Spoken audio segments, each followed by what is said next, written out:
Okay, he wrote us an email on Tuesday, and he said, "Hey, uh, I was thinking a lot about the content you were going over, and that there's a lot of talk about Satan in the garden being a serpent. That could be more referring to him being a seraphim, though. So when God condemned him to eat the dust of the earth, could that just mean that he no longer had the ability to enter God's presence and instead was forced to stay on the earth instead of being able to enter into the heavenly realms? Whichever way, whichever way that happens, whether it's through a portal or flying, for lack of a better term. Uh, so in a way, I'm proposing this instead of the snakes used to have legs idea. So, with that idea in mind, do you believe that angels, whatever classification they land in, whether seraphim or cherubim, do they exist eternally? Is that in the case? If that is the case, then would it be that Satan would still be walking to and fro on the earth today, like in Job 7 or Job 1? Kind of my thought. Uh, is he actually walking? So if he's still around, like in a physical body, is Peter he a says he's physical prowling like a entity? lion. Right, right. He said, I've listened to several people talk about this, and said they've seen Satan before, like physically. Hmm. Also, small side note, Job 1 is not an assumption that we believe the sons of God were in heaven in that verse. From the versions I can find, there's no direct reference to the location of where they presented themselves to God. Satan can't go up to heaven, but it doesn't mean God can't come down. Does that? He does that several times in the Old Testament. Blah blah. Yeah, so that the issue that with that is he's assuming it's Satan. He's assuming it's the Nakash, Right, right, right. which so he's right. If you take that stance, then he's onto something. But the alternative, which is what you and I've discussed before, is that it is it is Job's adversary, not the devil. Right, not the Satan. Yeah. Right. So not Satan with a capital S. It is the Right, Satan. It right. is A the a a Satan. yeah, yeah. Um, I liked Because I think his thinking about, like, is Satan like here physically somewhere walking around? well, we're actually going to cover that in the upcoming episode about Jesus in Genesis 3. But the snake idea, first of all, yes, it's not a literal snake. The seraphim imagery. So the word seraphim is used just a few times in the Bible. All of them or most of them are in Isaiah, and it's translated.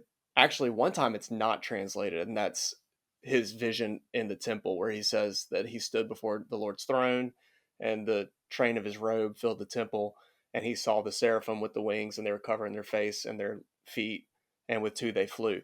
So that it doesn't translate it; it just says seraphim were surrounding his throne, Right, right, and we've discussed before that that is throne room language, that there are throne guardians. They surround God's throne, right? right. And it's based on this Egyptian idea. Other cultures have it too. But if you look at Egyptian iconography, there are cobras or there are snakes surrounding the kings or the gods. The winged serpent. So it's used at least two other times in Isaiah, and it gets translated into English as fiery flying serpents. And the imagery there, because it's still the same word, seraph or seraphim, but it gets translated fiery flying serpents because it is alluding to that ancient Egyptian idea of the cobra.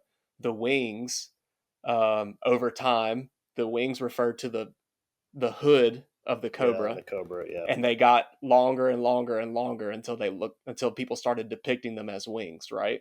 Hmm. Then the fiery part is referring to the venom of the snake. So just like in when the children of Israel are wandering in the desert, and it says that vipers, or it might actually be the word seraph in that case, but they're fiery serpents because their bite was poisonous.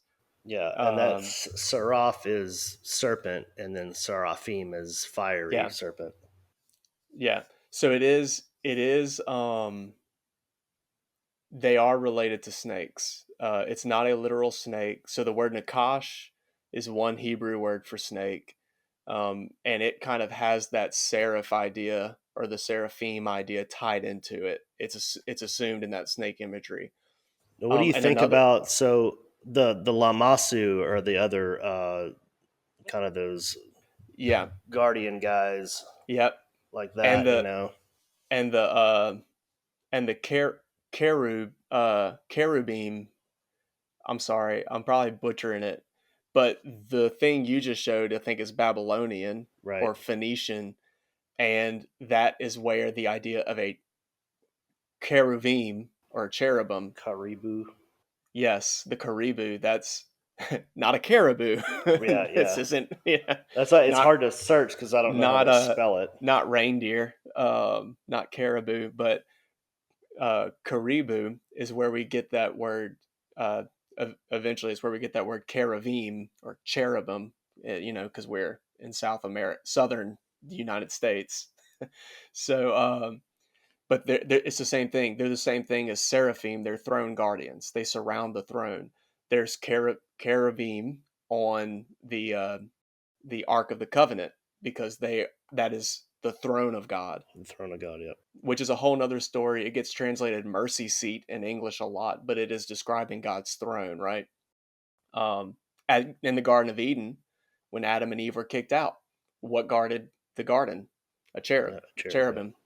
So, so yeah, seraphim and cherubim both have this throne room association that God um, is protected or surrounded. Not that he needs protection, but it is his status, just like the kings in Egypt and Babylon and all these places.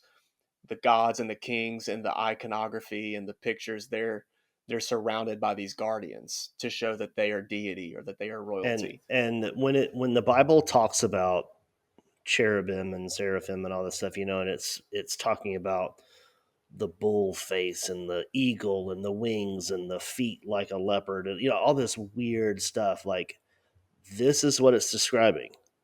Yeah, These deities. Here's a cast from a sculpture in Iraq.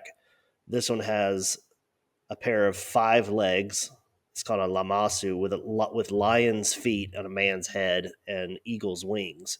So it's all these like weird animal parts with human, and it's just really strange. Um, but yeah, they're in. It says that they're in Sumerian, Akkadian, and Assyrian cultures. yeah, Pretty, and they're protective deities, is what they say. yeah. So that's it. It depicts a throne room, and it depicts the god or the king's status to have these things guarding your throne. Right. And so the Bible, the authors of the Bible, use that imagery. Exactly. Yeah. That's where the mythology helps. Yeah, Like, this stuff, the Lamasu and all this stuff, like the from these other cultures, like that's what the Bible is talking about. But we yeah, don't know that as modern people because we don't know mythology, or the average churchgoer doesn't know about that stuff. But that's what the Bible's describing, and that's what it's trying to communicate: is that these are protective deities that surround the presence of God or the God. Um, and it's just like Alberino always says. He's like, it's communicating something. It's communicating a message. It's not really talking about biology. it's right. it's talking about theology. Yeah. Come on, And it's somebody. interesting that this hybrid language Right. is used to describe heavenly beings, Yep. because we like think about it. How does we kind of talked about this when we talked about aliens and other dimensions, but how does someone who's human with a finite understanding of the universe describe a supernatural being? Yeah. Well, they are giving them certain attributes, right? With these icons, with this imagery. And something that I've seen people draw out is that um, in Genesis 6 and in the book of Enoch, you see that the earth had to be purified when hybrids were introduced, that hybrid language is only ever used to describe heavenly beings. And I thought that was an Yeah, interesting that connection. is very interesting. So there's hybrids, or at least what we would visually or you know aesthetically call a hybrid in heaven, Right. and then Right. the Nephilim on Earth are Yeah. hybrids. Is that just the sons of God trying to mimic what's in heaven? Yeah. Maybe And the idea that the way there are God certain, created them to be in heaven, but they're like, oh well, we can do it too. Let's go down to yeah, Earth and try it ourselves. yeah, let's mix things with humans, and hey, maybe Right. that's where you get Bigfoot and reptilians and stuff from. Very plausible. Very plausible. Insectilins, one Yeah, of the those. Nords. So we just went from a very sound theological description of a topic to like Right into yeah, way left field. right into crypto. Oh man, cryptocurrency? No, Yeah, cryptids, yeah, cryptids. cryptology or whatever they call it. But it is an interesting parallel that the earthly things are never described in hybrid language, only Mm, supernatural things. that is something. Very interesting. Mm.